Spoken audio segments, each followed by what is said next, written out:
नमस्कार दोस्तों, हमारे चैनल में आपका फिर से स्वागत है। आपके जीवन में कैसी भी परेशानी हो, आपको अपनी हर समस्या का उत्तर श्रीमद् भगवत गीता में जरूर मिलेगा। श्री भगवत गीता साक्षात भगवान की दिव्य वाणी है। इसकी महिमा अपार है, अपरिमित है। उसका यथार्थ में वर्णन कोई नहीं कर सकता। गीता सर्वशास्त्रमय है। इसे सारे शास्त्रों का खजाना कहा जाता है। आज हम श्रीमद् भगवत गीता के अनमोल उपदेश आपको बताएंगे, जो आपकी पूरी जिंदगी बदल देंगे। बस आप इन बातों को वीडियो के अंत तक ध्यान से सुनिए। जो भी व्यक्ति इस वीडियो को अंत तक सुनेगा, उसे अपनी जिंदगी की हर परेशानी का हल अवश्य मिलेगा। उसे अपनी जिंदगी में जो कुछ भी चाहिए, वह उसे जरूर मिलेगा। श्रीमद् भागवत गीता का पहला उपदेश यही है कि कोई अगर आपका अपना है या कोई आपसे बड़ा है, तो उसका अपने प्रति गलत व्यवहार कभी भी सहन नहीं करना चाहिए। गीता का यह उपदेश हमारी जिंदगी से भी जुड़ा है। हम भी अपने मन की अधिकतर तकलीफों को यह सोचकर जिंदगी भर सहते रहते हैं कि यह तो मेरा अपना है, यह तो मेरा बड़ा है, इसको हम कैसे कुछ कह सकते हैं। हम अगर नहीं सहेंगे, कुछ कह देंगे, तो हमारे रिश्ते ही खराब हो जाएंगे, हमारे रिश्ते ही समाप्त हो जाएंगे। पर सोचने की बात यह है कि उस व्यक्ति को आप अपना कैसे मान सकते हैं जो आपकी तकलीफों की वजह हो। अपना तो वह होता है जो हमारी तकलीफों को दूर कर दे। गीता का यह उपदेश है, किसी को भी अपना फायदा मत उठाने दो, किसी को भी खुद पर जुल्म मत करने दो, क्योंकि आप जितना सहेंगे, लोग आपको उतना सहने के लिए और मजबूर करेंगे। गीता का पहला अध्याय, जिसका नाम अर्जुन विषाद योग है, और दूसरा अध्याय जिसका नाम सांख्य योग है, इसके आरंभ में ही अर्जुन ने श्री कृष्ण के आगे अपना दुख प्रकट किया है। हे केशव, मैं कौरवों से कैसे युद्ध कर सकता हूं? यह सब तो मेरे अपने ही हैं। मैं कैसे पितामह भीष्म और गुरु द्रोणाचार्य से युद्ध करूंगा, क्योंकि यह दोनों तो मेरे पूजनीय हैं। इसलिए इन गुरुजनों को मारने से तो अच्छा है मैं भिक्षा मांगकर गुजारा करूं। और जिन कौरवों से मैं युद्ध करने जा रहा हूं, वह सब धृतराष्ट्र के पुत्र मेरे भाई ही हैं, मेरे अपने ही हैं। इन सब को मारने से अच्छा है कि मैं सन्यासी बन जाऊं। तो श्री कृष्ण ने अर्जुन से कहा कि यहां कौन अपना है और कौन पराया है। जो अधर्म करता है उसके साथ युद्ध करना तुम्हें मोक्ष और मुक्ति देगा। तुम अपने इस मन के मोह को त्याग दो, नहीं तो सारा जग तुम्हारी निंदा ही करेगा, तुम्हें डरपोक कहेगा। और बात अपने पराये की नहीं है, बात धर्म और अधर्म की है, बात सही और गलत की है। अगर तुम गलत को सहोगे, उसका अंत नहीं करोगे, तो गलत करने वाले को और बल मिलेगा, वह और भी गलत करेगा। इसीलिए अपने मोह को त्याग कर तुम युद्ध करो। महाभारत की एक और कहानी भी है। जब अर्जुन के पुत्र अभिमन्यु की युद्ध में मृत्यु हो जाती है, तब अर्जुन बहुत दुखी होते हैं, रोने लगते हैं। वह श्री कृष्ण से कहने लगते हैं कि मैं यह दुख सहन नहीं कर सकता, मैं भी अपने आप को समाप्त कर लूंगा। फिर भगवान श्री कृष्ण अर्जुन को आत्माओं के लोक में लेकर गए, जहां अभिमन्यु आनंद से बैठा हुआ था, क्योंकि उसने क्षत्रियों से चित्त व्यवहार किया, इसलिए उसे उत्तम पद की प्राप्ति हुई। जब अर्जुन अपने पुत्र अभिमन्यु के पास रोते रोते पहुंचा, तो अर्जुन अपने पुत्र को देखकर बहुत प्रसन्न हुए। उसे गले से लगाकर कहने लगे कि पुत्र, मैं तेरे बिना तो जी ही नहीं सकता, मैंने तो अपने जीवन की आशा का ही त्याग कर दिया है। तो अभिमन्यु कहने लगा कि आप कौन हैं? अर्जुन बोले, मैं तेरा पिता हूं, तू मेरा पुत्र है अभिमन्यु। तो अभिमन्यु कहने लगा कि कौन पिता कौन पुत्र, मेरे हजारों जन्म हुए हैं। किसी जन्म में आप मेरे पिता बनते हैं और किसी जन्म में मैं आपका पिता बनता हूं। आत्मा का ना तो कोई माता होता है और ना कोई पिता होता है। जब अर्जुन ने देखा मेरा पुत्र मुझे पहचान भी नहीं रहा, तो उसका सारा मोह ही खत्म हो गया। इसलिए गीता के उपदेश को ठीक से समझ लो कि यहां कोई अपना पराया नहीं है। जो बुरे वक्त में, तकलीफ के वक्त में तुम्हारा साथ दे, सिर्फ वही हमारा अपना है, बाकी सब पराए हैं। गीता का दूसरा उपदेश यह है कि जो चला गया है उसका कभी दुख मत करो। गीता को हम भगवान से भी बढ़कर कहें तो कोई अतिशयोक्ति नहीं होगी। श्रीमद् भगवत गीता एकमात्र ऐसा ग्रंथ है जो मनुष्य को जीने का सही तरीका बताती है। गीता जीवन में धर्म, कर्म और प्रेम का पाठ पढ़ाती है। श्रीमद् भगवत गीता का ज्ञान मानव जीवन और जीवन के बाद का जीवन दोनों उपयोगी माना गया है। इसलिए गीता के विचारों को आप हर रोज रात में सोने से पहले जरूर सुनें। दीपक का जीवन इसलिए वंदनीय नहीं है कि वह जलता है, बल्कि इसलिए वंदनीय है कि वह दूसरों के लिए जलता है, दूसरों से नहीं जलता। हमारी आस्था की परीक्षा तब होती है जब हम जो चाहे वह ना मिले और फिर भी हमारे दिल से प्रभु के लिए शुक्रिया ही निकले। अगर सही मायने में आप अपना जीवन बदलना चाहते हो तो सबसे पहले आपको अपना मन बदलने के लिए तैयार रहना पड़ता है, क्योंकि जैसा आपका मन रहेगा वैसे ही आपके विचार होंगे, और जैसे आपके के विचार होंगे वैसे ही आपका जीवन होगा। नीच विचार रखोगे तो नीच बन जाओगे, अच्छे विचार रखोगे तो ऊंचाई पर जाओगे। विश्वास किसी पर इतना करो कि वह तुम्हारे साथ छल करते समय खुद को दोषी समझे, और प्रेम किसी से इतना करो कि उसके मन में सदैव तुम्हें खोने का डर बना रहे। भगवान श्री कृष्ण कहते हैं, व्यक्ति को सदैव बुराई से बचकर रहना चाहिए। अगर कोई बुरा कर्म करता है तो वह कर्म उसको अपने जीवन में ही पड़ता है। जिस प्रकार सैकड़ों गायों के बीच बछड़ा अपनी मां को खोज लेता है, ठीक उसी प्रकार कर्म का फल आपको हजारों की भीड़ में भी खोज लेगा। माधव कहते हैं, किसी जीव को कष्ट देकर आप मुझे खुश नहीं देख सकते हो। श्री कृष्ण जगत के स्वामी हैं, वह कण कण में निवास करते हैं। छोटे से छोटे जीव के हृदय में ईश्वर का वास होता है। किसी जीव को कष्ट का अनुभव होना ईश्वर को कष्ट का अनुभव कराता है। इसीलिए किसी भी जीव को कष्ट देना ईश्वर को कष्ट देने के समान है। मृत्यु एक अटल सत्य है जिसे कभी बदला नहीं जा सकता है। इस संसार का जब से निर्माण हुआ है तब से जन्म मृत्यु का चक्र चलता आ रहा है। जिस प्रकार मनुष्य अपने पुराने वस्त्रों को त्याग कर नए वस्त्र धारण करता है, ठीक उसी प्रकार आत्मा पुराने व्यर्थ शरीर को त्याग कर नए शरीर को धारण करती है। यह प्रकृति का नियम है। इस सत्य को स्वीकार करके भय मुक्त होकर आज में जीना चाहिए। ज्ञानी व्यक्ति ना तो मरने वाले का शोक करते हैं और ना ही उनका शोक करते हैं जो अभी जिंदा है, क्योंकि वह जानते हैं जो मर गया वह फिर से जन्म ले देगा, और जो जिंदा है वह एक दिन जरूर मरेगा। केवल ज्ञान ही एक ऐसा अक्षय तत्व है जो कहीं भी किसी भी अवस्था में और किसी भी काल में मनुष्य का साथ नहीं छोड़ता। धरती पर जिस प्रकार मौसम में बदलाव आता है, ठीक उसी प्रकार जीवन में भी सुख दुख आता जाता रहता है। युद्ध हो या जीवन सफलता केवल 3 शस्त्रों से प्राप्त होती है। धर्म, धैर्य और साहस कोई भी मनुष्य जन्म से नहीं बल्कि अपने कर्मों से महान बनता है। कुछ पाना है तो खुद पर भरोसा कीजिए, क्योंकि सहारे कितने भी सच्चे और अच्छे हो साथ छोड़ ही जाते हैं। मित्र गरीब है या अमीर मायने नहीं रखता, बल्कि वह आपके बुरे समय में आपका साथ कितना देता है या मायने रखता है। धर्म चाहे जो भी हो, अच्छे इंसान बनो। हिसाब तुम्हारे कर्म का होगा, धर्म का नहीं। खुशी के लिए काम करोगे तो खुशी नहीं मिलेगी, लेकिन खुश होकर काम करोगे तो जरूर मिलेगी। जब आप दूसरों के लिए अच्छा चाहें तो वही अच्छी चीजें आपके जीवन में वापस आती हैं। यही प्रकृति का नियम है। आपका मूल्य इससे तय नहीं होता कि आप क्या है, यह इससे तय होता है कि आप खुद को क्या बनाने की क्षमता रखते हैं। हंसता हुआ मन और हंसता हुआ चेहरा, यही सच्ची संपत्ति है। मनुष्य हमेशा अपने भाग्य को कोसता है, यह जानते हुए भी कि भाग्य से भी ऊंचे हमारे कर्म हैं। कभी कभी लगता है कि अच्छे कार्य करते रहने से उसका फल अच्छा नहीं मिलता और भगवान सारे दुख हमारी ही झोली में डाल देता है, लेकिन ऐसा नहीं है। कभी भी जब पुण्य कार्य करें तो उसको ईश्वर पर समर्पित कर दें और मन में किसी भी तरह का भाव ना रखें। संसार में सब कुछ अंतवसन है, इसलिए पाप और पुण्य भी अंतवसन को प्राप्त होता है। लेकिन पाप और पुण्य में थोड़ा अंतर यह है कि पुण्य का फल यदि हम नहीं चाहते तो उस फल को अस्वीकार करने के लिए स्वतंत्र हैं। इसलिए जो भी हम सत्कर्म करते हैं अंत में प्रभु को समर्पित कर देते हैं।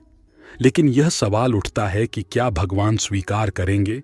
निश्चित स्वीकार करेंगे, क्योंकि भगवान ने स्वयं गीता में अर्जुन से कहा है, हे कुंती पुत्र, तुम जो भी करते हो, जो भी खाते हो, पवित्र यज्ञ अग्नि में जो आहुति डालते हो, जो भी दान देते हो, जो भी तपस्या करते हो, वह सब मुझे अर्पित करते हुए करो। इसलिए जो भी कर्म करें भगवान को समर्पित करने के भाव से करें। इस प्रकार हम जो भी पुण्य कर्म करेंगे, ईश्वर को साथ रखकर समष्टि के कल कल्याण की भावना से करेंगे और उसे ईश्वर को समर्पित भी कर देंगे, ताकि उस पुण्य का भी अभिमान ना हो। देखो, पाप लोहे की जंजीर है तो पुण्य सोने की बंधन दोनों में है। लोहे की जंजीर से छूटने का आदमी को मन भी करता है, लेकिन सोने की जंजीर से जो बंधा हुआ हो उसको वह बंधन प्यारा लगने लगता है। उसमें उसको धन नजर आता है, उससे छूटने का मन नहीं करता। गीता में श्री कृष्ण ने कहा है कि पुण्य कर्म मुझे समर्पित कर दे, मुझे अर्पण कर दे, नहीं तो उसके बंधन में बंद होगे। लेकिन जहां तक पाप कर्म की बात है तो कहा गया है कि वह भोगना ही पड़ता है। रामचरितमानस में निषाद राज गुह को राम जी का प्रेम यानी भक्ति मिली। भगवान राम गंगा पार कराने पर जब केवट को उतराई देने लगे तो उसने विनय पूर्वक उसे स्वीकार करने से इनकार कर दिया। तो क्या खाली हाथ लौट आया? उसे नहीं। तब भगवान ने केवट को विमल भक्ति का वरदान देकर अनुग्रहित किया। भक्ति एक ऐसी चीज है जो पुरुषार्थ से प्राप्त नहीं होती, जिस पर ईश्वर कृपा करते हैं उसी को प्राप्त होती है। स्वयं महादेव भी रामचरितमानस में भक्ति की ही याचना करते हुए कहते हैं, बार बार बरमाग हर्ष देहु श्रीरंग पद सरोज अनुपा भगति सदा सत्संग। भक्ति ऐसी है कि परमात्मा जिस पर प्रसन्न होते हैं वह जिसको देना चाहता उसी को मिलती है। गुजराती साहित्य के आदि कवि नरसिंह मेहता ने तो गाया है, भूतल भक्ति पदार्थ मोटू ब्रह्मलोक मानना ही रे। ऐसा अद्भुत मूल्यवान पदार्थ जिसको कहते हैं प्रेम पदार्थ, वह भक्ति है। मैं तो कहता हूं कि जैसे आप अपने देश की करेंसी किसी अन्य देश की करेंसी से कन्वर्ट करा लेते हैं, उसी प्रकार पुण्य कन्वर्ट करा ले। प्रभु प्रेम में एक दर्पण अपनी काबिलियत कभी नहीं बदलता, फिर चाहे वह 2 टुकड़ों में विभाजित हो या 1000 टुकड़ों में, इसलिए अपने असली बर्ताव को कभी नहीं बदले, चाहे कैसी भी परिस्थिति क्यों ना हो। जब परिस्थितियां हमारे वश में ना हो तब मन की स्थिति बदल के देखिए। सब कुछ तो नहीं, पर बहुत कुछ आपके अनुरूप हो जाएगा। पेड़ के नीचे रखी भगवान की टूटी मूर्ति को देखकर समझ आया कि परिस्थिति चाहे कैसी भी हो, पर कभी खुद को टूटने नहीं देना, वरना यह दुनिया जब टूटने पर भगवान को घर से निकाल सकती है तो फिर हमारी तो औकात ही क्या है। पानी को कसकर पकड़ोगे तो वह हाथ से छूट जाएगा, उसे बहने दो, वह अपना रास्ता खुद बना लेगा। कभी कभी जब परिस्थितियां समझ में ना आए तो जो कुछ जीवन में घटित हो रहा है उसे शांत भाव व तटस्थ होकर बस देखना चाहिए। समय आने पर जीवन अपना मार्ग खुद बना लेगा। कठिन परिस्थिति में ही दिमाग को शांत करने की जरूरत पड़ती है, उस समय सारा माहौल विपरीत होता है। आपसे एक सवाल पूछता हूं, अगर अचानक कहीं आग लग जाए तो आप क्या करेंगे? कैसे बुझाए तो आप कहेंगे कि ऐसी परिस्थितियों के लिए हम पहले से ही इंतजाम करके रखेंगे। आप बिल्कुल सही कह रहे हैं। सभी जगहों पर ऐसी परिस्थितियों से निपटने के लिए कुछ ना कुछ अरेंजमेंट्स पहले से होता है। आपको शायद मेरी यह बात अजीब लग रही होगी, लेकिन इसी में आपके सवाल का जवाब है। जैसे आग लगने पर कुआं नहीं खोद सकते, वैसे ही अचानक मुश्किल हालात आने पर मन को शांत नहीं कर सकते। चाहे उस समय कितनी ही मोटिवेशनल स्पीच हमारी सुन लीजिए, वीडियो देख लीजिए, भक्ति भजन कर लीजिए, मन शांत नहीं होगा। अगर पहले से ही मन को सकारात्मक सोच, अध्यात्म और सच्ची भक्ति में लगाया होगा, या फिर मन की तीव्र गति को ध्यान द्वारा साधा होगा, अच्छे लोगों की संगत में रहते होंगे, तभी मन मुश्किल समय में शांत रह सकता है। वरना तो वही पुरानी कहावत की आग लगने पर कुआं नहीं खोदा जाता। इसलिए जब जीव में सब कुछ सही चल रहा हो, शारीरिक रूप से भी ठीक हो, तभी से मन को शांति के मार्ग में लगा दें, ताकि मुश्किल समय आने पर दिमागी संतुलन बना रहे और बुरे वक्त को ठीक से मैनेज कर सके। जो लोग कठिन परिस्थिति में हाथ पर हाथ रखकर बैठ जाते हैं, उनका दिमाग शांत नहीं रहता है, वे अपने हालत को बदल नहीं पाते हैं। काम करने से बुरे विचार दिमाग में नहीं आते हैं, बल्कि आप काम करने के फल स्वरूप कुछ पाते हैं। यदि यह बुरा हुआ तो अनुभव मिलता है, वरना सफलता के दर्शन होते देर नहीं लगती है। जब हालत विपरीत हो तब आप लंबी गहरी सांस लेने की कोशिश करें। आपका सारा ध्यान आसपास की बुरी बातों से सिमटकर सांसों पर केंद्रित हो जाएगा। आप सिप सिप करके पानी पीने की कोशिश करें। आप खाली ना रहे कोई मनपसंद काम करें। खाली दिमाग शैतान का घर होता है। समय पर भरोसा रखें। आज तक कोई ऐसी रात नहीं हुई जिसका सवेरा ना हुआ हो। जंगल में लगी बड़ी से बड़ी आग भी एक दिन शांत हो ही जाती है। कुछ ना कुछ नया सीखते पड़ते रहे। यह इन परिस्थितियों के उपहार स्वरूप आपको हमेशा याद रहेगा। आत्मचिंतन मनन करने का यही समय होता है, क्योंकि जब दरवाजे खुलने लगेंगे तो फिर दौड़ शुरू हो जाती है। यह समझिए, ईश्वर ने सबसे मुश्किल रोल के लिए आप जैसे बेहतर कलाकार को चुना है। हर घटना के पीछे प्रकृति का कोई प्रयोजन होता है। इस समय को टिक टिक करती घड़ी की सुई की तरह ले सभी को अपने हिस्से का सुख या दुख स्वयं ही तो भोगना होता है। सुख में तो फिर भी सभी मिलेंगे, लोग आसपास आपको, लेकिन दुख में कोई नहीं आता। मदद करने सभी दूर खड़े रहते हैं और कई बार तो हम दुख में खुद को बिल्कुल अकेला पाते हैं, पर शायद ये सोचना भी पूरी तरह से सही नहीं है। ईश्वरीय शक्ति तो है ना हमारे आसपास, हमारे साथ, बस आवश्यकता होती है तो उन शक्तियों को पहचानने की बस एक बार कुछ फुर्सत के पल निकालकर उन्हें दिल से याद तो कीजिए। वे अवश्य आते हैं हमारी मदद करने। जब दुखों से हार जाओ तो घबराने से कुछ नहीं होगा। तुम्हारा जीवन इतना संघर्ष भरा क्यों हुआ? जरा यह तो सोचो। लोग तो यह भी कहते हैं अगले पिछले कर्म ऐसे होंगे तभी तो इतना दुख मिला है। नहीं पगले, बिल्कुल नहीं, बल्कि तुम इस कार्य के लिए चुने गए हो। उस प्रभु के द्वारा तुम में इतनी क्षमता है कि तुम सहन कर सकते हर कष्ट, हर दर्द, विपरीत परिस्थितियों में भी जो ना टूटे खरा सोना बनकर निकले। ऐसे हो तुम। कई बार हम सोचते हैं बस बहुत हुआ, अब नहीं होगा। कुछ हमसे तो सोचो। क्या किसी ने कहा है तुमसे यह सब सहन करने के लिए? नहीं ना जीते तो सभी हैं और एक दिन चले भी जाते हैं इस दुनिया से। तो क्या ऐसा जीवन भी कोई जीवन है जब तक कि कोई संघर्ष ना हो? आपको अपने विचारों पर नियंत्रण रखने की जरूरत नहीं है। आपको बस उन्हें अपने ऊपर नियंत्रण करने देना बंद करना होगा। एक व्यक्ति शांत मन के जितना करीब आता, वह मजबूती के उतना ही करीब होता है। मन पानी की तरह है। जब यह अशांत होता है तो देखना मुश्किल हो जाता है। जब यह शांत होता है तो सब कुछ स्पष्ट हो जाता है। अपनी आंखें बंद करें। कुछ देर के लिए अपना दिमाग बंद करें, क्योंकि वहां एक शांत भूमि है जो आपकी उपस्थिति का इंतजार कर रही है। कभी कभी समुद्र के शांत होने की प्रतीक्षा करने का समय नहीं होता है। यदि आपको अपने लक्ष्य तक पहुंचना है तो अपनी यात्रा शुरू करें और तूफान को अपना रास्ता बनने दें। धैर्य प्रतीक्षा करने की क्षमता नहीं है। धैर्य का अर्थ है शांत रहना चाहे कुछ भी हो जाए। इसे सकारात्मक विकास के अवसरों में बदलने के लिए लगातार कार्रवाई करना और यह विश्वास रखना कि जब आप प्रतीक्षा कर रहे हो तो अंत में सब कुछ ठीक हो जाएगा। जब आप आंतरिक शांति का अनुभव करते हैं तो आप स्वीकार करते हैं कि आप कौन हैं, आपकी ताकतें, खामियां, इच्छाएं, सपने, वह सब कुछ जो आपको विशिष्ट रूप से आप बनाता है। आप अपने आसपास की दुनिया और सामने आ रही स्थितियों को अधिक स्वीकार करने का अनुभव करते हैं, जिससे चिंता और तनाव का आप पर कम नकारात्मक प्रभाव पड़ता है। सामने खड़े व्यक्ति की उम्र और बुद्धि से किसी के मन की बात पता लगाना संभव नहीं है। मन की बात सिर्फ प्यार और सहानुभूति से ही जानी जा सकती है। यदि आप पॉजिटिव रहना चाहते हैं, अपना अधिक समय उन्हीं के साथ बिताएं जो आपको खुश रखते हैं या फिर उनके साथ जो आपको प्रभावित करें। हारा हुआ खेल दोबारा तो खेला जा सकता है, लेकिन एक बार जो मन से हार गया वह कभी जीत नहीं सकता। सफलता की राह प्रत्यक्ष तौर पर कहीं नहीं होती, बल्कि वह आपके मन में होती है। अगर आपने अपने मन को जीत के लिए तैयार कर लिया तो कोई और आपको नहीं हरा सकता। आप जीवन में अकेले नहीं चलते। कभी कभी जब आप चीजों से निपट हैं तो ऐसे लोग होते हैं जो आपके साथ होते हैं, और फिर ऐसे लोग भी होते हैं जो केवल यह देखते हैं कि आप चीजों से कैसे निपट रहे हैं।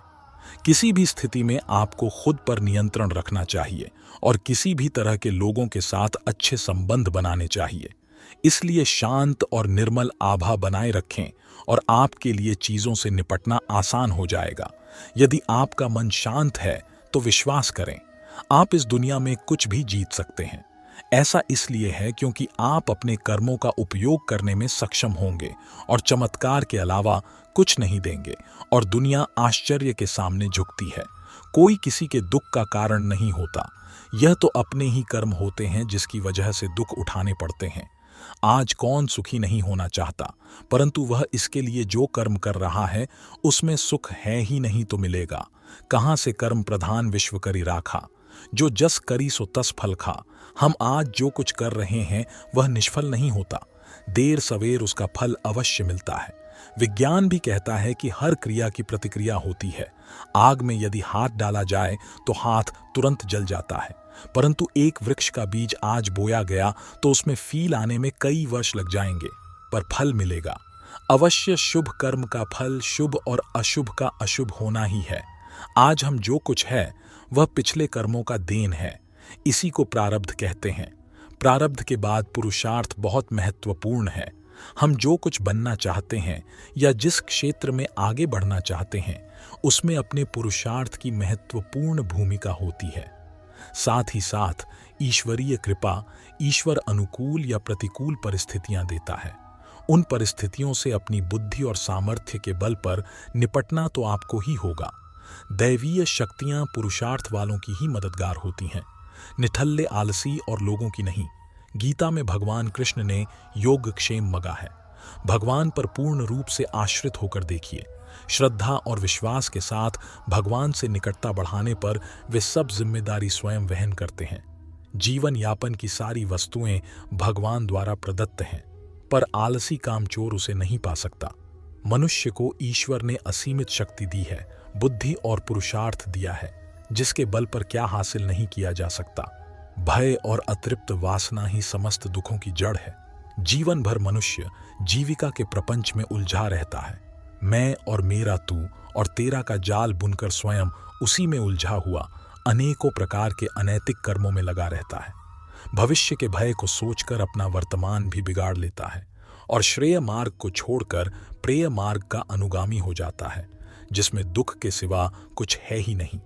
इस मार्ग पर चलने वाले लोग जीवन की सत्यता मृत्यु को भी नकारने लगते हैं और भविष्य के लिए नैतिक अनैतिक का अपना करर संग्रह में लगे रहते हैं। लोभ मोह और स्वार्थ से ऊपर उठे बिना सच्चे सुख की कल्पना नहीं की जा सकती। सच्चा सुख तो त्याग की राह पर चलकर पाया जा सकता है। हमारा सनातन धर्म भौतिक सुख के उपभोग को बुरा नहीं मानता, पर इसका आधार धर्म होना चाहिए।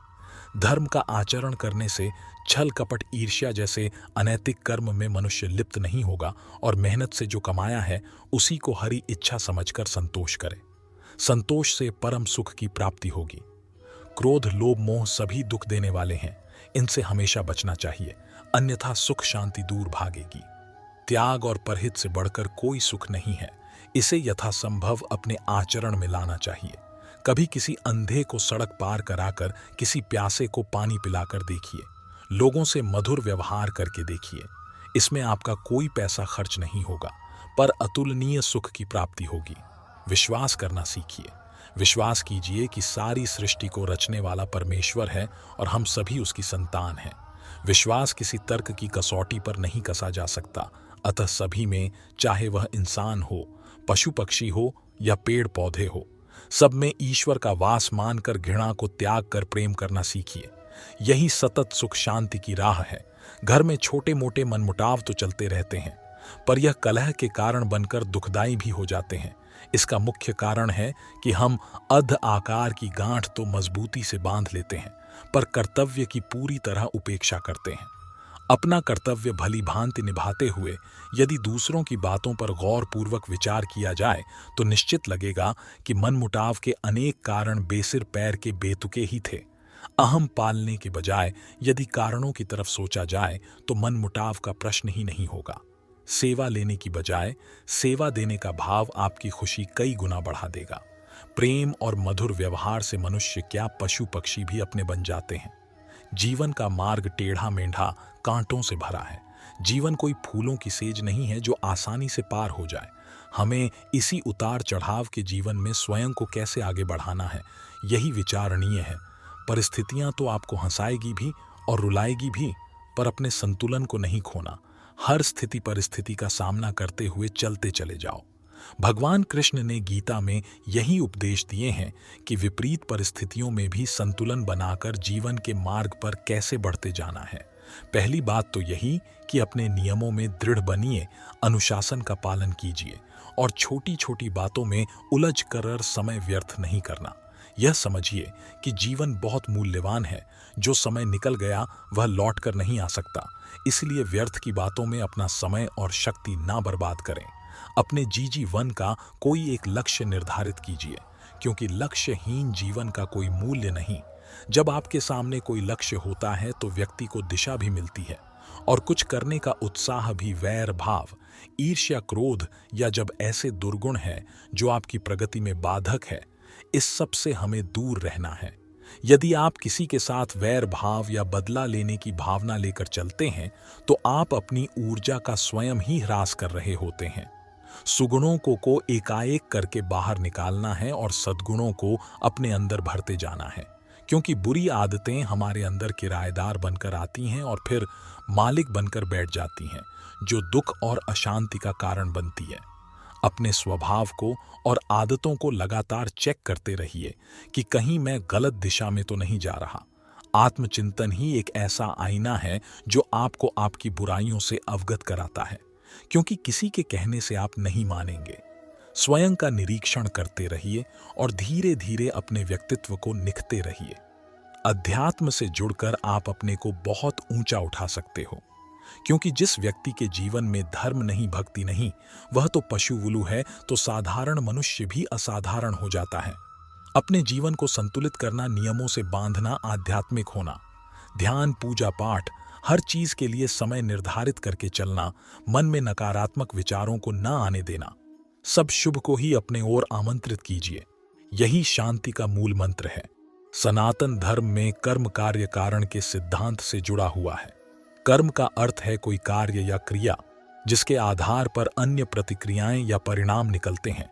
मनुष्य के अच्छे कर्म का अच्छा प्रभाव और उसके बुरे कर्म का बुरा प्रभाव देते हुए पूर्व जन्मों का एक चक्र बन जाता है, क्योंकि कुछ कर्म ऐसे होते हैं जिनका भुगतान उस जन्म में नहीं होता। इस तरह इस चक्र में अगले जन्म में उन कर्मों का फल भुगतना ही होता है। वहीं कार्य कारण सिद्धांत का संबंध न केवल भौतिक युग से होता है, बल्कि हमारे द्वारा किए जा रहे कार्यों, सोचे जा रहे विचारों, कहे जा रहे शब्दों तक पर यह लागू होता है। कई बार हम कुछ ऐसे कार्य करते हैं जो हम करना नहीं चाहते, पर वह पूर्व जन्म के कर्म के आधार पर निश्चित होते हैं, जिस कारण वश वह कार्य किसी न किसी माध्यम से पूर्ण हो ही जाता है। जैसे ही पूर्व जन्म का हमारा चक्र समाप्त हो जाता है, व्यक्ति को उसी समय मोक्ष की प्राप्ति हो जाती है। हमारे शास्त्रों में इस बात का उल्लेख मिलता है कि 84 लाख योनियों के बाद मनुष्य का जन्म प्राप्त होता है। साथ ही यह भी विशेष रूप से वर्णित किया गया है कि केवल मनुष्य योनि में ही जन्म और मृत्यु के चक्र से मुक्ति पाई जा सकती है। मनुष्य के कर्म का फल उसकी परिस्थिति और दैवीय शक्तियों द्वारा निर्धारित होता है। ऐसा कहा जाता है कि यदि अच्छे कर्म बुरे कर्म की तुलना में अधिक है तो बुरे कर्मों का फल इसी जन्म में और अच्छे कर्मों का फल अगले जन्म में मिलना निर्धारित होगा। इसी तरह यदि मनुष्य द्वारा किए गए कर्म में बुरे कर्म अच्छे कर्मों की तुलना में अधिक हैं, तो इस जन्म में अच्छे कर्म भोगने होंगे, जबकि बुरे कर्मों को भोगने के लिए अगला जन्म निर्धारित होगा। मनुष्य को कौन कौन से कर्म करने चाहिए? मनुष्य को अपने घर परिवार की आवश्यकताओं का ध्यान रखना चाहिए। अधिक पैसा होने के बावजूद जरूरत पड़ने पर उसे संभाले रखना भी बुरा कर्म बताया गया है। उस धन का इस्तेमाल मुसीबत के समय अवश्य करें। धन बचाने के लालच में ना पड़े। अपनी आय से अधिक खर्च ना करें और अपने सामर्थ्य के अनुसार ही दान पुण्य करें। हमेशा अच्छे लोगों की में संगत में रहें और दुष्ट छल कपटी की संगति से खुद को बचा कर रखें। बुरी संगति हमें अक्सर बुरे परिणाम ही देती है। कभी भी खुद के स्वार्थ के लिए दूसरों का अहित करने का ना सोचें। शास्त्रों में इस बात का उल्लेख किया गया है कि जो जैसा बोता है उसे वैसा ही आगे चलकर काटना भी पड़ता है। कभी किसी व्यक्ति से कुछ छल से छीनने का प्रयास ना करें। इसे किए गए सभी पुण्य नष्ट हो जाते हैं और आप पाप के भागीदार बन जाते हैं। गरुड़ पुराण में इस बात का उल्लेख मिलता है कि किसी भी मनुष्य द्वारा किए गए बुरे कर्मों का परिणाम उसके जन्म से लेकर मृत्यु और उसके बाद तक दुखों का कारण बनता है। वह अपनी हर अवस्था में दुख भोगता है। अच्छे कर्म के बनने से पहले हमें इस पर ध्यान देने की जरूरत है कि आखिर अच्छे कर्मों के बनने का सबसे पहला पड़ाव क्या है। मनुष्य के द्वारा किए जाने वाले सभी कर्म उसके विचारों से निर्मित होते हैं। हमारी सकारात्मक या नकारात्मक सोच विचारों को जन्म देती है और वही विचार कर्म बनते हैं। इस तरह सोच सकारात्मक होने पर ही अच्छे कर्मों का निर्धारण हो सकता है। अच्छे कर्म को करने के लिए हमारे आसपास का वातावरण बहुत अधिक जिम्मेदार होता है। कहा भी जाता है कि जैसा वातावरण वैसे हम, इसलिए कोशिश करें कि अपने घर का वातावरण और शरीर का आभामंडल सकारात्मक बनाए रखें। मृत्यु के पश्चात हमारे भीतर संग्रहित हुए कुछ कर्म अगले जन्म में चले आते हैं। उसे प्रारब्ध कहते हैं। सनातन धर्म में 3 प्रकार के प्रारब्ध का उल्लेख किया गया है। मंद प्रारब्ध, जिसे वैदिक पुरुषार्थ के द्वारा बदला जा सकता है। तीव्र प्रारब्ध हमारे पुरुषार्थ और संतों के पुरुषार्थ से बदल सकता है। तीव्र प्रारब्ध अपरिवर्तनीय है, क्योंकि इसमें जो होना है वह होकर ही रहेगा। संसार में सबसे बड़ा पाप क्या है? संसार में सबसे बड़ा पाप स्त्री का अपमान करना बताया गया है। स्त्री को सृजन कर का दर्जा दिया गया है, और यदि स्त्री का अपमान किया जाएगा तो वह व्यक्ति सबसे बड़े पाप का भोगी माना जाता है। श्रीमद् भागवत गीता में द्रौपदी का अपमान ही महाभारत जैसे युद्ध का कारण बना था। पुण्य किसी के द्वारा निस्वार्थ भाव से की गई सहायता, सकारात्मक विचार, द्वेष भावना, लोभ, लालच और अहंकार को अपने ऊपर हावी ना होने देना है। जबकि पाप में इन सभी के द्वारा किए गए कर्मों का परिणाम शामिल है। कर्म धर्म का मूल अंश है। कर्म के अभाव में धर्म संभव नहीं है। धर्म के नियम के अनुसार काम व पुण्य कर्म करने चाहिए, जिससे सुख और खुशी की प्राप्ति होती है। मनुष्य का सबसे बड़ा कर्म क्या है? दान ही सबसे बड़ा कर्म है। सबसे अच्छा कर्म कौन सा है? अख्ता भाव से किया गया कोई भी अच्छा कर्म ही सबसे उत्तम कर्म है। कर्ता भाव से किया गया कोई भी अच्छा कर्म अच्छा तो है, पर उत्तम नहीं है। गीता में कर्म क्या है? गीता के अनुसार जो कर्म निष्काम भाव से ईश्वर के लिए जाते हैं, वे बंधन नहीं उत्पन्न करते, वे मोक्ष रूप परम पद की प्राप्ति में सहायक होते हैं। इस प्रकार कर्म फल तथा आसक्ति से रहित होकर ईश्वर के लिए कर्म करना वास्तविक रूप से कर्म योग है, और इसका अनुसरण करने से मनुष्य को अभ्युदय तथा निश्रा होती है। जो भी व्यक्ति अपने गुजरे हुए कल या आने वाले कल में जीता है, उसके विषय में ही सोचता रहता है, जिंदगी में कभी खुश नहीं रह सकता। देखा जाए तो बीते हुए कल और आने वाला कल का कोई अस्तित्व ही नहीं है, वह केवल आपकी सोच में विद्यमान है। अपने मन को सदा ऐसे शिक्षित करो कि आप अपने आज के आनंद में जी सको, अपने प्रत्येक पल की मौज ले सको। जो आपके साथ गलत करते हैं उसका विरोध जरूर करें। अगर आप सामने वाले का गलत व्यवहार सहते रहेंगे तो वह आपके साथ गलत करता ही रहेगा।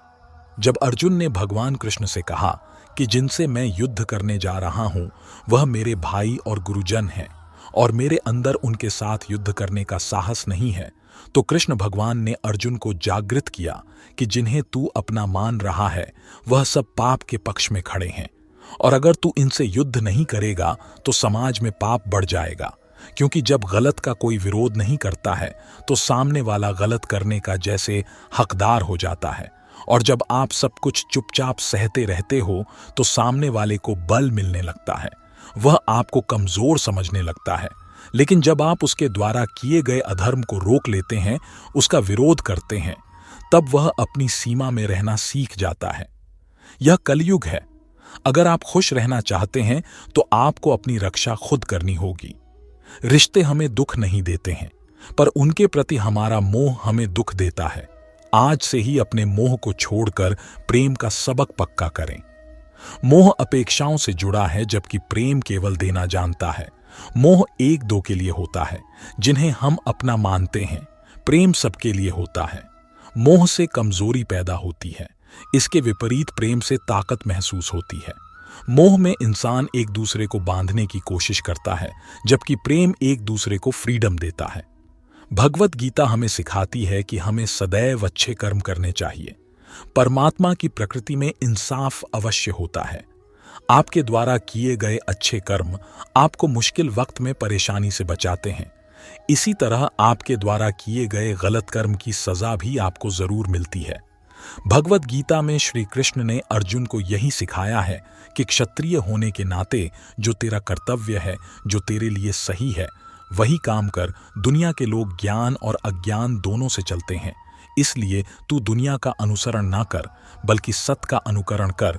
तेरा धर्म, तेरा कर्म यही है कि तू अधर्म का नाश कर और धर्म की रक्षा कर। ऐसे ही हर इंसान का अलग अलग कर्तव्य होता है। हम कभी भी कुछ भी इसलिए ना करें कि सब लोग यही करते हैं। अगर आप भी वही करोगे जो सारी भीड़ कर रही है, तो आप उस भीड़ में कहीं खो जाओगे। लेकिन अगर आप विचार करके वह काम करोगे जो आपके लिए सही है, जिसकी आप में प्रतिभा है, तो सारी भीड़ में भी आप अलग नजर आओगे।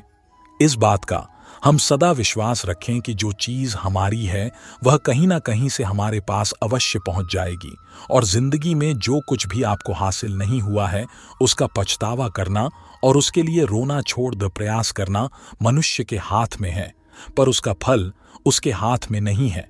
हम जीवन में किसी की मदद करें या ना करें, पर किसी का भी दिल हमारी वजह से ना दुखे, यह बात हमेशा हमें याद रहे। अगर हम किसी का भी दिल दुखाए तो हमें भी उसका दर्द अवश्य मिलेगा। जब हमारी वजह से किसी का दिल दुखता है तो हमें पता नहीं चलता, लेकिन जब हमारा दिल दुखता है तो हमें समझ में आता है। भगवत गीता हमें सिखाती है कि जो कुछ भी होता है अच्छे के लिए होता है। जो हो रहा है उसमें भी कोई भलाई अवश्य है, और जो होगा उसमें दृढ़ विश्वास रखें ही अच्छा ही होगा। कभी कभी हमारे जीवन में कुछ ऐसी परिस्थितियां आ जाती हैं कि हमारे अंदर यह ख्याल आता है कि मेरे साथ ही ऐसा क्यों हुआ, या मेरे साथ बहुत गलत हुआ। लेकिन जब वक्त गुजर जाता है तब हमें एहसास होता है, अगर हमारे साथ यह सब नहीं हुआ होता तो आज हम इस मुकाम पर नहीं होते। मनुष्य को किसी भी चीज की अति नहीं करनी चाहिए। न किसी से अति का राग, न किसी से अति का वैर। हद से ज्यादा आराम आपको आलसी बना सकता है, और हद से ज्यादा खाना आपको बीमार कर सकता है। बहुत ज्यादा भूखा रहना भी खराब है। पूरी नींद, पूरा विश्राम, पूरा भोजन हर व्यक्ति के लिए जरूरी है। जीवन को सदा संतुलन के साथ जीना चाहिए, चाहे आपके पास कितनी भी शक्ति क्यों ना हो। लेकिन सत्य और ईश्वर जिसके साथ खड़े हो जाएं, उसे दुनिया की कोई भी ताकत नहीं हरा सकती। अर्जुन धर्म युद्ध लड़ रहे थे, भगवान कृष्ण उनके साथ थे और उनकी जीत निश्चित थी। महाभारत के युद्ध में यह उदाहरण स्पष्ट नजर आता है। मनुष्य को सदा धर्म के मार्ग का अनुसरण करना चाहिए। अर्जुन युद्ध नहीं करना चाहता था, क्योंकि सामने उसके पितामह और गुरुजन थे, लेकिन श्री कृष्ण ने उसे ज्ञान दिया कि यहां पर बात तेरे अधिकारों की है। भरी सभा में द्रौपदी के साथ किया गया अपमान पांडवों के साथ हुआ। अधर्म सहने योग्य बात नहीं है, जैसे हमें गलत करना नहीं चाहिए, ऐसे ही गलत सहना भी बड़ा पाप है, फिर चाहे वह अपना ही क्यों ना हो। जो भी व्यक्ति श्रीमद् भगवत गीता से मिलने वाली इन सीखों का मनन चिंतन करेगा, इनके महत्व को समझेगा, वह जिंदगी की हर परिस्थिति को स्थिरता के साथ पार कर पाएगा। जीवन में आने वाले मुश्किल समय में भी उसे राह अवश्य मिलेगा। जब समय विपरीत हो तब शांत रहना ही सही होता है। अशांति तभी आती है जब सब कुछ आपकी इच्छा अनुसार नहीं होता है, अथवा कुछ भी आपके हिसाब से नहीं होता है। शांत रहने के लिए आपको बहुत कुछ छोड़ना होगा। अच्छे से समझना होगा कि सब कुछ आपके हिसाब से नहीं होगा, और इसके अलावा किसी से भी कोई उम्मीद ना रखें। जब हम किसी से कोई उम्मीद करते हैं और वह पूरी नहीं होती, तब दुख होता है और सोच सोच कर मन अशांत रहने लगता है, और जब मन अशांत रहता है तो कुछ भी अच्छा नहीं लगता और व्यक्ति शक्तिहीन सा महसूस करने लगता है। इसके अलावा इस बात से बहुत दूर रहे कि कोई क्या कर रहा है, क्यों कर रहा है, कैसे कर रहा है। कोई भी व्यक्ति जितना बता दे उतना ही सुन ले, उसके आगे कुरेद की आवश्यकता नहीं है। अपने धर्म के अनुसार अपने प्रभु से मन लगाएं, प्रभु में विश्वास रखें, जो कुछ सुलभ है उसी में खुश रहना सीखें, अपनी सेहत का ध्यान रखें, आप जितना प्रकृति के नजदीक होंगे उतना ही आप खुद में शांति की अनुभूति करेंगे। आप किसी नदी, किसी पर्वत पर भी जा सकते हैं। आप ध्यान द्वारा भी शांति प्राप्त कर सकते हैं। मन का बेचैन होना उसका स्वभाव है। हमारे मन को लगता है कि अगर वह अलग अलग बातों के बारे में सोचता रहेगा तो हमें आने वाली हर मुश्किल और मुसीबत से बचा लेगा, पर ऐसा होता नहीं है। हम अपने जीवन का काफी अधिक समय सोच विचार करके परेशान होने में निकाल देते हैं। भगवान श्री कृष्ण कहते हैं कि मन का यह स्वभाव बदलना मुश्किल जरूर है, असंभव नहीं। अच्छा, अब आप एक बात बताइए, क्या आप कोए को कह सकते हैं कि वह कांव कांव की आवाज ना करें? या फिर क्या आप किसी मेंढक को कह सकते हैं कि वह पानी देखते ही ऊंची छलांग ना मारे? हमारे मन का भी कुछ ऐसा ही है। जीवन में कुछ भी होता है, अच्छा या बुरा, हमारा मन उस पर काव कांव करने लगता है। कांव कांव से मेरा मतलब है चिंता करना, व्याकुल होना। कोई बुरी बात होती भी नहीं है और मन परेशानी की ऊंची ऊंची लपटें लेने लगता है। कभी कभी तो मुझे ऐसा लगता है कि हम में से कई लोग सिर्फ परेशान होने के लिए जीते हैं। सारी परेशानी, पीड़ा, दुविधा अक्सर हमारी मन की बनाई हुई कहानियां होती हैं। हमारे मन को शांत और स्थिर करने के लिए दो उपाय देते हैं। पहला, ध्यान ना लगाना या मेडिटेटर। दूसरा, वैराग्य भाव सीखना। अब ध्यान या मेडिटेशन शब्द सुनते ही आप में से कई लोग कहेंगे कि आप आंख बंद कर सांसें अंदर बाहर नहीं ले सकते। यहां हम सब गलती कर बैठते हैं। मेडिटेशन या ध्यान का मतलब सिर्फ आंख बंद कर बैठना नहीं होता। मेडिटेशन का मतलब होता है अपना पूरा ध्यान किसी चीज पर लगाना और उसे हटने नहीं देना। अगर आप रोटी बना रहे हैं तो सिर्फ उस बात पर ध्यान दीजिए। अगर आप पिक्चर देख रहे हैं तो अपना पूरा ध्यान पिक्चर पर लगाएं। यह मत सोचिए कि पिक्चर देखकर आप अपना कितना वक्त बर्बाद कर रहे हैं। जब आप जीवन के हर छोटे बड़े काम को पूरे ध्यान से करते हैं तो आपका जीवन ही एक मेडिटेशन बन जाता है। ऐसे जीवन में शांति, स्थिरता, साहस और सफलता का होना अनिवार्य है। वैराग्य भाव, दूसरा उपाय। वैराग्य का अर्थ यह नहीं कि आप सब कुछ छोड़ जंगल में जाकर बैठ जाएं। वैराग्य का सच्चा अर्थ है कि आप जो काम कर रहे हैं उसका क्या नतीजा या रिजल्ट निकलेगा, उसकी चिंता ना करें।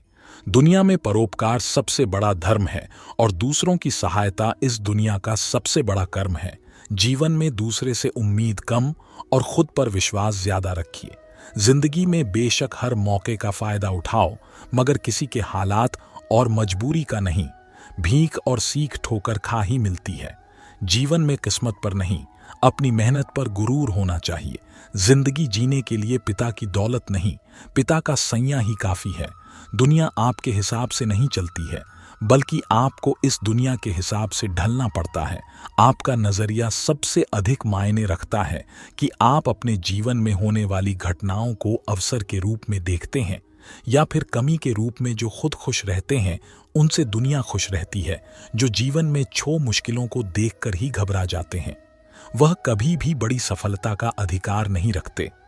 दूसरों के ऊपर भरोसा रखने वाले दूसरों की गुलामी करते हैं, लेकिन खुद पर भरोसा करने वाले बेखौफ जीते हैं। मुश्किलें जीवन का दूसरा नाम है, क्योंकि जब मुश्किलें ही नहीं होगी तब जीवन का कोई अस्तित्व नहीं रह जाता।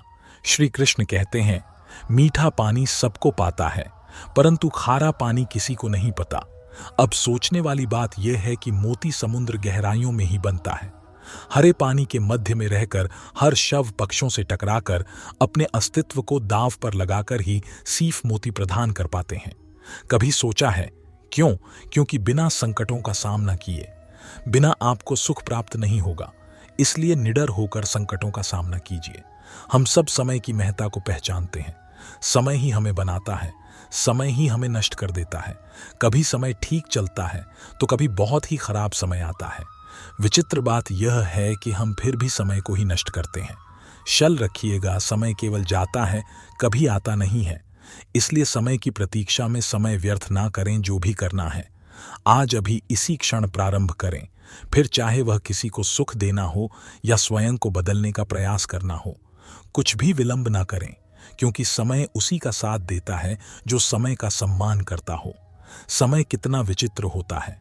समय हमारे साथ हो तो हम स्वयं को राजा मान लेते हैं।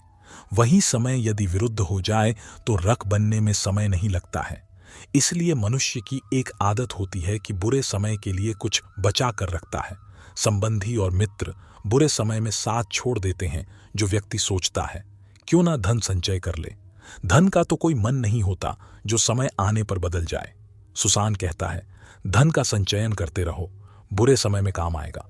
मैं कहता शुभ काम करते रहो, आ रहो स्वयं पर और ईश्वर पर भरोसा रखो, बुरा समय कभी आएगा ही नहीं। बहती नदियां कितनी सुअर होती है, पावल होती है, जहां से जाती है वहां एक नया जीवन प्रदान करती है, को सींचती है, अकान को दूर रखती है, और कदाचित इसलिए नदी को मसम्मान पूजा जाता है। किंतु क्या कभी आपने यह सोचा है कि नदी जन्म कैसे लेती है? क्या यह आरा प्रारंभ ही इतनी विशाल होती है? नहीं, यह वर्षा की छोटी छोटी बूंदें गिरकर मिलती है, एक सूक्ष्म धा बनती है, और यह धारा पर्वतों के हिम को काटते हुए स्वयं को पिंग हुआ जलप से गिरती है, चट्टानों से टकराती है और फिर जाक नदी बनती है। इसी प्रकार ऐसे कोई महान नहीं बन जाता है, छोटे छोटे प्रयास बनकर एक विशाल व्यक्ति बनता है। इसलिए जीवन में प्रयास करते रहिए, अस्तित्व अपने आप बन जाएगा। बबुल का पेड़ कितना मिसाल होता है, पीपल का पेड़ भी मिसाल होता है। किंतु क्या आपने कभी सोचा है क्यों के पेड़ को काट के उसका उपयोग किया जाता है और क्यों पीपल के पेड़ को पूजा जाता है? इसलिए क्योंकि पीपल का पेड़ उसके नीचे बैठे पार्थ को सैया देता है, अपनी डाल पर असंख्य पक्षियों को बसेरा देता है, किसी को कांटे चुभाकर दूर नहीं करता, बल्कि उसे शीतल छाया देकर उनकी थकान भर लेता है। इस संसार में यदि सामान पाना है तो पीपल की भांति ही बनना होगा। कुछ देना सीखो, आनंद सुख शीतलता बांटना सीखो, और कांटों की भांति कभी किसी को कष्ट ना दो। समान स्वयं आपके पास चलकर आएगा। कभी सोचा है जब माता संतान को जन्म देती है तो क्या होता है? लो महे का गर्वपन सब्र की तीव्र पीड़ा कहते हैं। यह पीड़ा इतनी भयंकर होती है कि मानो जैसे संतान के जन्म के साथ माता को भी एक नया जन्म मिल जाता है और इस जन्म के साथ अंत होता है माता की पीड़ का। किंतु यदि आप दृष्टिकोण बदल के देखो तो आप यह समझ पाएंगे कि पीड़ का यह अंत एक अपार आनंद का प्रारंभ है। संतान माता पिता के लिए सुख का प्रारंभ है। जीवन के साथ भी यही होता है। हम किसी या किसी स्थिति के पीड़ादायक अंत के कारण इतना विचलित हो जाते हैं कि उस आनंदमय प्रारंभ को देख ही नहीं पाते। इसलिए स्न रखिएगा, पीड़ा आनंद के प्रारंभ का लक्षण है। श्री कृष्ण कहते हैं व्यक्ति का जीवन क्या है? अब आप कहेंगे जन्म और मृत्यु के बीच का समय। और मृत्यु कब होती है? जब व्यक्ति सांस से लेना छोड़ दे, हाथ पांव जलाना छोड़ दे, सोचना छोड़ दे। ऐसा नहीं है। जल की मृत्यु तब नहीं होती है जब वह सूख जाती है। जल की मृत्यु तब होती है जब मैं प्यास बुझाना बंद कर देती है। सूर्य की मृत्यु तब नहीं होती है जब उसे पर ग्रहण लग जाए या जब सूर्यास्त हो जाए। सूर्य की मृत्यु तब होती है जब मैं भविष्य में संसार के जीवों को प्रकाश की आशा देना छोड़ दे। उसी प्रकार मनुष्य का अथ उसकी मृत्यु तब होती है जब उसके भीतर की करुणा का अंत हो जाए। करुणा वह भाव है जो मनुष्य को मनुष्य बनाए रखते हैं, जो एक मनुष्य को किसी और मनुष्य का कष्ट, उसकी आवश्यकताओं का अनुभव कराती है, जो उसे बल देती है, किसी और की सहायता करने के लिए उसे पात्र बनाती है। इस सृष्टि का नियंत्रण रखने के लिए देखिए, इस संसार में मृत्यु केवल एक बार होती है, तो इस करुणा को क्यों मारना? स्वयं को मनुष्य बनाए रखिए। मृत्यु के पश्चात भी जीवन रहेंगे। इस संसार में सबसे कठिन कार्य क्या है? कोई कहेगा पर्वत पर चढ़ना और कोई कहेगा रणा, कोई कहेगा उड़ना। किंतु क्या यह वास्तव में कठिन है? असल में देखा जाए तो यह थोड़े भिन्न है। जो कर्म हमारे लिए थोड़े भिन्न हो, हम उसे कठिन समझ लेते हैं। जैसे रण की कला भिन्न है, पर्वत चढ़ने की कला भिन्न है, उड़ने की कला भिन्न है। जैसे कि कुछ लोग गणित और विज्ञान को कठिन समझ लेते हैं, किंतु वास्तव में बस यह साहित्य से थोड़े से भिन्न है। कठिन नहीं। देखिए, संसार में कठिन कुछ भी नहीं है, बस एक 10 दूसरे से भिन्न है। जैसे कुछ लोग हो, कभी कभी हम समझते नहीं आता, क्योंकि हमारे सोच और विचारधारा से वह भिन्न है। किंतु यह समझ लिया जाए कि वह कठिन नहीं है, बस थोड़े भिन्न है। तो अपने को संबंध को बचाया जा सकता है। यह संसार बहुत ही बड़ा है और हम उसके सामने बहुत ही छोटे हैं। इस संसार में लाखों लोग ऐसे मिल जाते हैं जो हमें समझते हैं कि संसार कितना बड़ा है, कितना अद्भुत है, कितना सुंदर है, और इस संसार की रचना करके ईश्वर ने कितना बड़ा कर्म किया है। किंतु आपको इस जीवन में कुछ मुट्ठी पर लोग मिलेंगे जो यह बताएंगे कि इस संसार में आप कितने महत्वपूर्ण हैं, आप कितने अद्भुत हो। यदि आप उनके साथ हो तो वह कितना अच्छा सजन कर सकते हैं, इस संसार को और कितना पवित्र बना सकते हैं। तो इस संसार को पीछे छोड़िए और उन मुट्ठी पर लोगों को महत्व दीजिए, क्योंकि वही आपके अपने हैं और वही आपको उचित मार्ग पर ले जाएंगे। मनुष्य अपने परिवार के लिए क्या कुछ नहीं करता, दिन रात परिश्रम करता है ताकि अपने परिवार की आवश्यकता पूर्ति के लिए धन कमा सके। परंतु क्या केवल धन कमाना पर्याप्त है? आप कहेंगे हाँ, क्यों नहीं। धन से सब कुछ मिलता है, विद्या मिलती है, घर मिलता है, औषधि मिलती है, ये सब एक सीमा तक ठीक है। किंतु तनिक वन से सोच के देख, जब बालक रोगी होता है तो उसे कड़वी औषधि को क्यों पी लेता है? क्योंकि उसके पिता ने इसे औषधि को धन से खरीदा है, नहीं बल्कि इसलिए क्योंकि उसके सामने ना उसके पिता उसे पर विश्वास है कि वह उसे कुछ होने नहीं देंगे। यह विश्वास, यह संस्कार इसी कभी धन से नहीं मिलती, यह मिलती है उस समय से जो माता पिता ने अपने संतान के साथ बिताया है। इस जीवन में धन अवश्य कमाइए, किंतु अपने परिवार को भी समय दीजिए, प्रसन्नता मिलेगी। वर्ष के कारण बनेकी से होकर आप अपने घर जरूर गए होंगे, लेकिन चप्पल पहनने के कारण आप उस किचन से तो बच जाते हैं, किंतु उन चप्पल द्वारा उड़ने वाली बूंदें आपके वस्त्र को मेना कर ही देती हैं। किंतु फिर भी इन बूंदों से आपके वस्त्र मैले हो जाएंगे। इस कारण से आप चप्पल पहनना तो नहीं छोड़ते। इसी प्रकार जीवन में कुछ लोग ऐसे भी आते हैं, चप्पल की बाती जो आपको कीचड़ से तो बचा लेते हैं, किंतु वस्त्र रूपी आपके मन पर शंका के दांत लगा ही जाते हैं। इन लोगों के कारण मन को खिन्न करने की आवश्यकता नहीं है। आवश्यकता यह सोचने की है आपको आपके पांव कीचड़ से बचाना है या आपके वस्त्र जीवन में गंभीर होना अच्छी बात है, किंतु हर बात को यदि गंभीरता से लेने लगोगे तो जीवन का आनंद समाप्त हो जाएगा। ये संसार नश्वर है, यहाँ पर ऐसा कुछ भी नहीं है जो सदा के लिए जीवित रहेगा। तो जब तक यह जीवन है, संतोष और आनंद से जिए, स्वयं पर छिटक वाले कीचड़ पर ध्यान ना दे, बस आनंद बांटते रहे। परीक्षण एक ऐसी व्यवस्था है जिसमें मुझे आपको सबको कहीं ना कहीं दो चार होना ही पड़ता है। स्वर कीजिए, अपने बालपन में आप देने बैठे हैं। अब कुछ बालक ऐसे होते हैं जो वर्ष भर परिश्रम करते हैं, पढ़ते हैं, मन से परीक्षा देते हैं। आशा करता हूँ मित्रों, आपने इस वीडियो से बहुत कुछ सीखा होगा। आप वीडियो अच्छी लगी हो तो लाइक और शेयर कीजिए, और इसी तरह की प्रेरणादायक वीडियो देखने के लिए चैनल को सब्सक्राइब कर लीजिए और बेल की घंटी को ज़रूर दबाएं। मित्रों, वीडियो को आखिरी तक देखने के लिए आपका बहुत बहुत धन्यवाद। आपका सदा भला हो। जय श्री राधे कृष्ण।